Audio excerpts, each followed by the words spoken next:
right, with the relieved head football coach of the Oscar Smith Tigers, Chris Scott, his team wins at 21-14 over Massaponax today. They were dominating, outscoring foes like 53-1. Of course, Massaponax was doing similar things, 50-10, I think, their average. And, Coach, you knew this was going to be a dogfight, a physical war for 48 minutes. How did it feel to get out of there and win it with your defense getting a pick on the final play with Tayron Richardson? I mean, I think that's kind of been the story of the year with our guys. I mean, with them setting a goal and saying they're not going to give up any points and just trying to be perfect on every snap.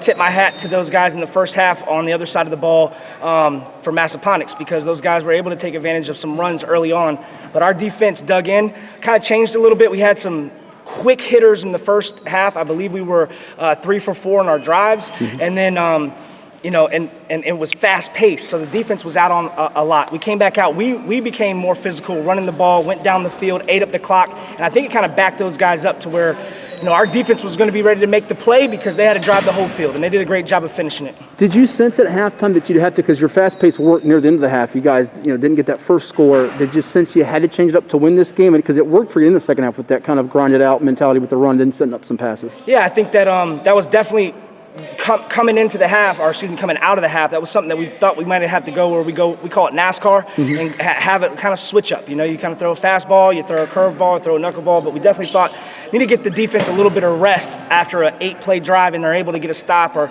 and get them some, as opposed to hitting so fast. So, and some of those guys play both ways, like Cole Jones and a couple of definitely it was kind of like, let's go grind this out and let the defense do what they do. It's interesting. The defense has stole the stage with two offenses that average over 50 points per game for much of the day. There wasn't really any mistakes until you guys muffed the punt. You got an interception from them at the very last play of the game. But tell me about your quarterback in the passing game. Very efficient for Ethan Vasquez. He doesn't have the eye-popping yards and touchdowns today, but 9-12, $149, and Amante Jones and him had a chemistry going, much like they did in last year's state semis against Colonial Forge. Very much so. I think I'm so happy we got this season for a lot of reasons. Obviously for the young men, for the community, this team, and then for guys that get a chance to showcase their talent. And I think that, I knew that when Ethan got a chance to show how he was as a junior quarterback and what he could display, he could show that he's one of the best in the state and on the East Coast, and I think he does that. He can move us.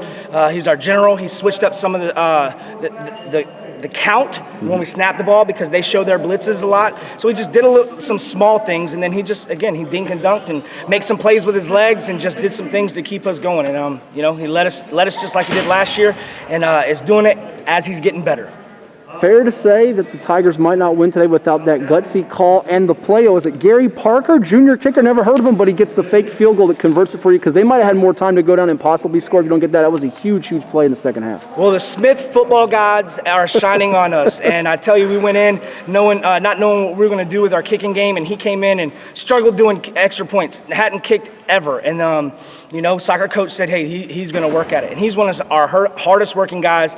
He's actually one of our fastest guys, and the guys have just fallen in love with how much he works and how serious he takes it. And then he's out there kicking 50-yard field goals and in pre-practice, and then he's waiting for that big play moment, and I was ready to call it for him. 14-yard run on the fourth down. You could hear some of the players as well as some of the parents in the stands chanting his name, Gary. Lastly, Coach, your defense plays well today in crunch time, and you're going to get South County. They just finished off the 29-22 comeback win over Madison. Tell me about it. I know your guys have been hungry for this opportunity to get some revenge and win the championship, the program's first since 2011. Well, it just, as everything goes full circle, we were worried we wouldn't be able to have football, then we did, then we were able to have it, and then you have your ups and downs, and guys are banged up here and there, and we have a tough game. But, Claude Stafford sat down with me about last January and said, he said, listen, you guys are going to get back here, and you're going to win it, and I'm going to make sure you look good doing it. And he put those jerseys on us, and we did our part to get there today. We have a lot to work on because that opponent, as we know pretty well, a little bit different personnel, but some of their guys are very explosive and can make plays. Spalding is a great one, and we look forward to the challenge. With CS in memory of Claude Stafford on the field next Saturday, May the 1st at Beard-De-Long Easley Field, Oscar Smith in South County, Chapter 2. Thank you so much. Good luck, and we'll see you then. Yes, sir. Thank you.